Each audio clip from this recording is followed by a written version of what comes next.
Halo Sobat Warta, selamat datang di Warta Kema Talks. Terdepan, berimbang, mencerdaskan. Sama saya, Sajid, pada episode Bersaing Nasional Mawapres Unpad. Sobat Warta kenal gak sih sama istilah Mawapres atau mahasiswa berprestasi? Kalau belum, pas banget nih. Karena pada hari ini kita kedatangan 2 Mawapres Unpad tahun 2024. Langsung kita sapa Fahmi dan Priscilia. Selamat datang di studio. Halo. Nah, gimana nih kabarnya hari ini? Alhamdulillah baik. Baik banget. Alhamdulillah ya. Jadi mungkin langsung saja perkenalan diri dulu, dari fakultas mana dan angkatan berapa kira-kira? Oke, mungkin halo teman-teman. Kenalin, aku Priscilia Dita Sepirasari, bisa dipanggil Sisil. Aku dari Fakultas Matematika dan Ilmu Pengetahuan Alam, angkatan 2022.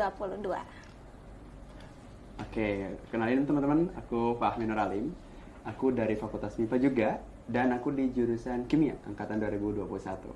Wih, jadi dua-duanya dari berhubungan dengan kimia ya? MIPA. Iya, di FMIPA. Iya, FMIPA ya. Iya. Nah, di anak FMIPA itu sebenarnya udah sibuk ya. Jadi mahasiswa itu sendiri udah sibuk. Ditambahkan lagi udah jadi mawapres lagi. Betul. Betul banget, relate. Jadi boleh diceritain nggak? Kira-kira kesibukannya apa aja nih? Udah jadi mahasiswa, jadi mawapres lagi.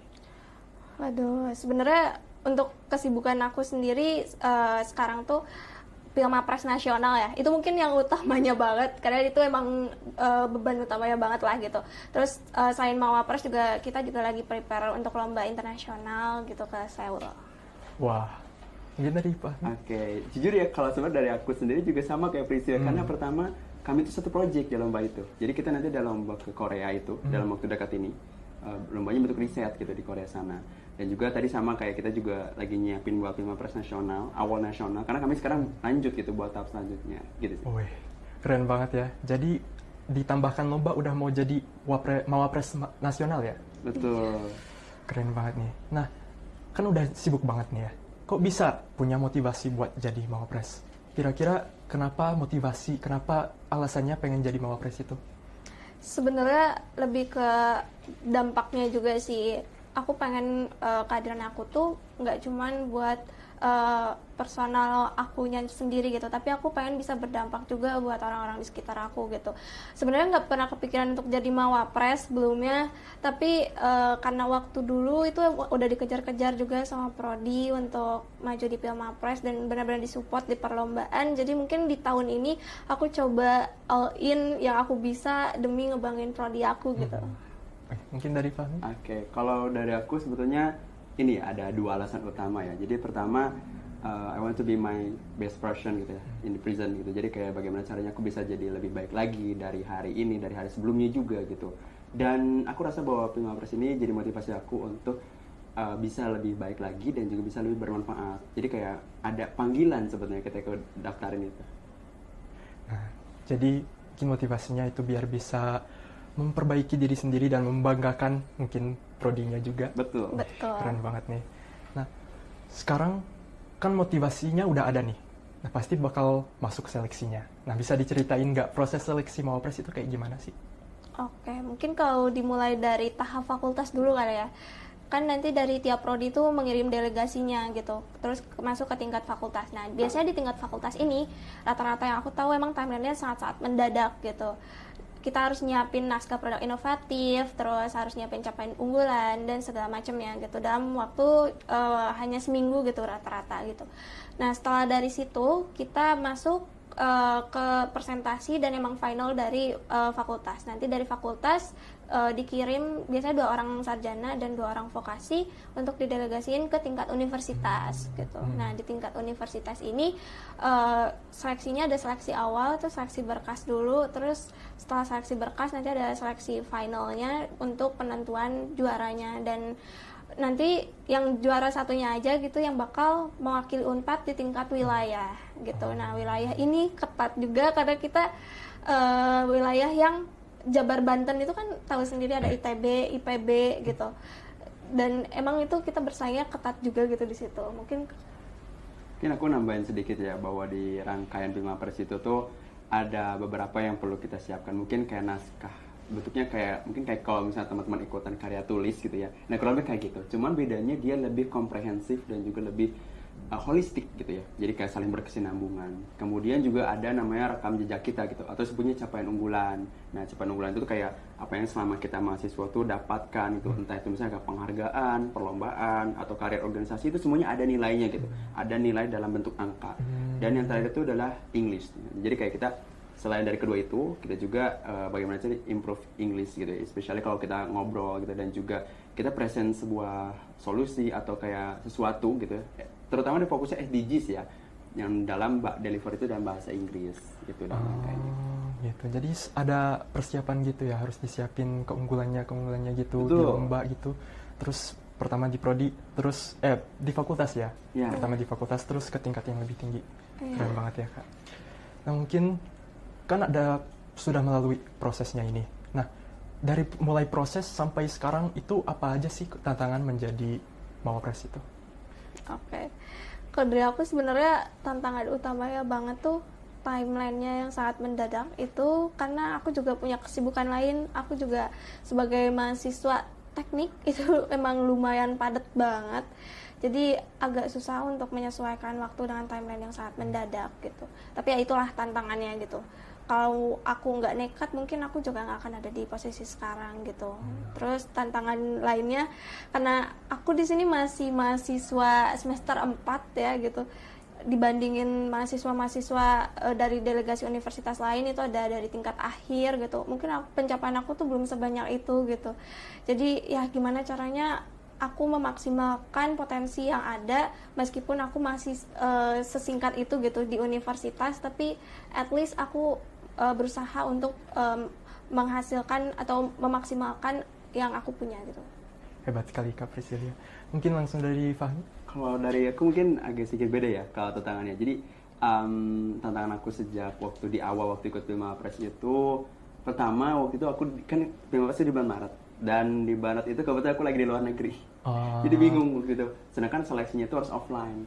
Akhirnya aku coba ngajuin, Pak, bisa nggak kalau misalnya saya mengajukan ini online gitu seleksinya. Dan itu nggak ada persiapan juga. Memang sama. Jadi kayak memang udah ada kepikiran ikut Mawapres tuh, tapi persiapannya akan lagi-lagi baru start tuh di Maret gitu. Tapi alhamdulillahnya ya, qadarullah gitu, dilancarkan, dimudahkan sampai ke tahap ini gitu ya, di tahap univ. Begitupun ketika di tahap univ pun jadi mewakili Unpad gitu ya, dan juga di wilayah pun masih diberi kemudahan juga gitu. Waktu itu kami bahkan ada 3 pitch yang beda-beda gitu dalam capaian unggulan, gagasan, dan itu tuh 3-3 beda skripnya. Kan pada akhirnya kita harus bagaimana deliver itu dengan sangat baik, dan kita alhamdulillah dimudahkan di situ, dan akhirnya kita sama-sama mewakili wilayah buat ke nasional. Wah, alhamdulillah sudah dimudahkan gitu ya. Meskipun ada berbagai tantangan dari waktu gitu ya. Itu mungkin sangat itu ya untuk mahasiswa berpacu dengan ya. waktu, bukan melodi lagi nih. Iya. Jadi udah banyak tantangannya nih. Nah, kira-kira untuk melalui tantangannya itu pasti ada mungkin insentif gitu ya. Dari Unpad itu dikasih nggak ada benefitnya mungkin? Kan katanya di universitas lain kalau jadi Mapres itu mungkin kalau keterima ISMA gitu, itu bakal dibayarin gitu 50%-nya dari univ misalnya benefitnya. Itu dari Unpad ada nggak? Waduh, ini sebenarnya sensitif ya gitu. Jadi sebenarnya untuk insentif dari Unpad mungkin apresiasi ya. Apresiasi itu kalau emang buat mencari uangnya mungkin nggak seberapa. Cuman ya Unpad juga masih mengapresiasi kita. Ya alhamdulillah dikasih dari Unpad itu 2 juta untuk Mawapres utama gitu. Dan Mawapres yang kedua dan ketiga juga tetap dapat gitu dari Unpad. Tapi ya dari sinilah gitu, sebenarnya kita juga nggak ekspektasi kalau Unpad tuh bakal support kita di ajang-ajang internasional gitu. Nah, semenjak kita jadi Mapres, kita punya privilege itu untuk bisa mengikuti kompetisi-kompetisi internasional di luar negeri secara offline. Nah, tentunya kan itu perlu akomodasi, perlu biaya registrasi, dan banyak pendukung lainnya yang emang mungkin biayanya nggak besar juga, nggak kecil juga gitu. Jadi di Unpad ini sekarang alhamdulillah mulai support kita untuk di ajang internasional gitu. Mungkin dari Fahmi? Mungkin namanya sedikit ya. Jadi buat nge-support ini bukan berarti bahwa kita kan ketika kita jadi Mawapres itu baru disupport, enggak kok. Bahwa sebenarnya alhamdulillahnya tuh emang di Unpad tahun ini kita udah mulai mengencarkan gitu ya untuk ikutan event internasional. gitu. Teman memang nanti bakal ada beberapa prosedur yang harus diikutin gitu ya, tapi semuanya berkesempatan kok kayak gitu. Cuman mungkin ini karena kebetulan di awal, jadi kebetulan kami itu ini sebagai inisiatornya gitu di awal gitu. Jadi kayak tadi sebenarnya kami ngejelaskan ya kesibukan itu sekarang tuh lagi nyiapin buat di Korea itu ya, itu pertama kita mulai nginisiasi buat nanti ke depannya tuh mahasiswa Unpad tuh bisa ikut juga gitu. Jadi kayak kita sebagai inisiator nantinya. Dan sebenarnya masih banyak lagi opportunity-nya tuh. Jadi kayak entah di Unpadnya atau bahkan di luarnya. Sebenarnya banyak banget juga di luar juga dapat kami tuh kayak gitu. Ini banyak support gitu dari Unpad ya. Betul. Betul.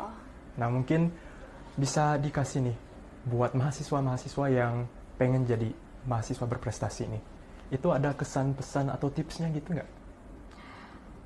Dari aku kesan pesannya jangan pernah menyerah meskipun kalian punya banyak kekurangan, tapi kalian tuh harus percaya diri dulu, karena ya yang harus pertama kalian lakuin itu ya self love dulu lah. Kalian harus percaya diri kalian sendiri bahwa kalian tuh bisa loh show off gitu, versi terbaik dari diri kalian sendiri. Jangan merasa insecure dan segala macamnya, karena tiap orang tuh punya jalannya masing-masing. Kalau jalannya bukan di situ, mungkin bakal di jalan yang lain gitu. Jadi memaksimalkan potensi yang emang sebenarnya tuh kalian tuh benar-benar punya banget loh di bidang situ gitu. Ya yang penting tuh kalian berani untuk explore. Jangan tiba-tiba mundur di tengah jalan gitu karena ngerasa nyerah lah, nggak kuat lah. Tapi ya kalau kita udah berani maju, ngapain kita harus mundur lagi gitu. Kita tinggal selangkah lagi. Jadi ya tetap maju, jangan pernah mundur gitu. Keren sekali, hebat sekali Priscilia. Mungkin dari Fahmi? Kalau dari aku kayaknya mungkin buat pesan ya, pada akhirnya Mawapres itu adalah sebuah tempat bagaimana caranya kita bisa menjadi diri kita dan juga bisa improve gitu, lebih baik lagi terus menerus. Jadi memang berkepanjangan juga gitu. Karena aku percaya banget gitu kalau misalnya teman-teman Kema Unpad gitu ya, itu mereka punya potensinya masing-masing dan ibaratnya itu adalah emas yang terkubur gitu. Tapi mungkin memang kita sama-sama belum menyadari, dan justru itulah tugas kita tuh untuk mengetahui apa sih sebenarnya yang jadi strong value kita gitu. Dan ketika kita udah nemu itu, baru kita tingkatin. Dan nggak harus bahwa ketika jadi Mawapres tuh, Mawapres tuh identik dengan banyak prestasi. Memang ada prestasi, tapi bukan berarti itu tuh jadi utama. Banyak kok pencapaian-pencapaian yang sebenarnya jadi pertimbangannya gitu. Seperti kayak tadi karir organisasi, apa yang kita bisa lakukan, misalnya pemberdayaan, bahkan itu pun masuk nilai gitu. Dan juga kayak kita membuat sebuah karya atau publikasi jurnal juga masuk karya gitu, masuk ke penilaian itu. Dan yang paling utama tuh ya ketika di Mawapres itu sebenarnya karakter. Jadi ketika itu tuh bagaimana cara ketika kita jadi Mawapres tuh kita belajar untuk kita tuh bisa jadi lebih baik buat diri kita dan juga buat sekitar kayak gitu. Jadi kayak aku harap sebenarnya semua orang tuh punya potensi di situ dan mulailah buat coba di situ. Karena aku rasa kalau misalnya ibaratnya tuh idealnya gitu jadi mahasiswa tuh salah satunya tuh kita tuh jadi Mawapres. Keren sekali menurutku. Ya. Motivasi sekali itu. Sangat memotivasi. Jadi mungkin mau kita siapapun, mau kita Mawapres, mau kita mahasiswa biasa, itu kita harus selalu memperbaiki diri sendiri. Betul. Itu ya. Itu yang paling baik untuk karakter kita. Ya. Mungkin bisa bagikan salah satu quotes yang mungkin paling memotivasi untuk kalian. Buat aku, quotes yang benar-benar aku pegang dari dulu itu ada dari almarhum Bapak B.J. Habibie gitu. Di situ jadilah seperti air yang mengalir, kalau kamu bersih di sekitar kamu pun akan bersih. Terus aku juga selalu menerapkan prinsip balas dendam terbaik adalah menjadikan diri kamu itu lebih baik dari sebelumnya, bukan balas dendam ke orangnya gitu. Keren sekali. Mungkin lanjut dari. Oke, kalau udah aku mungkin buat apa ya? Jadilah diri kita sendiri gitu ya. Maksudnya jangan pernah membandingkan diri kita dengan orang lain yang tentunya malah buat kita lebih down. Justru sebenarnya kita tuh unik gitu, kita tuh otentik. Jadi tujuan kita tuh nemuin itu gitu dan kita kembangin itu. Setiap orang punya jalurnya sendiri, jalur keberhasilan sendiri. Tugas kita bagaimana caranya kita jalan gitu, tapi versi kita sendiri gitu. Mungkin memang tiap orang pasti beda-beda gitu karakternya. Tapi tugas itu adalah bagaimana caranya bisa jadi lebih baik gitu. Jadi kita harus selalu memperbaiki diri kita sendiri, itu untuk diri kita sendiri. Jangan balas dendam ke orang lain gitu ya. Tuh. Keren sekali, sangat memotivasi Mawapres. Terima kasih banyak. Dari pembicaraan tadi, ternyata tidak mudah ya untuk mencapai posisi Fahmi dan Priscilia. Nah, selain Mawapres, Warta Kema Talks pasti akan mengundang pembicara-pembicara lainnya yang tidak kalah keren.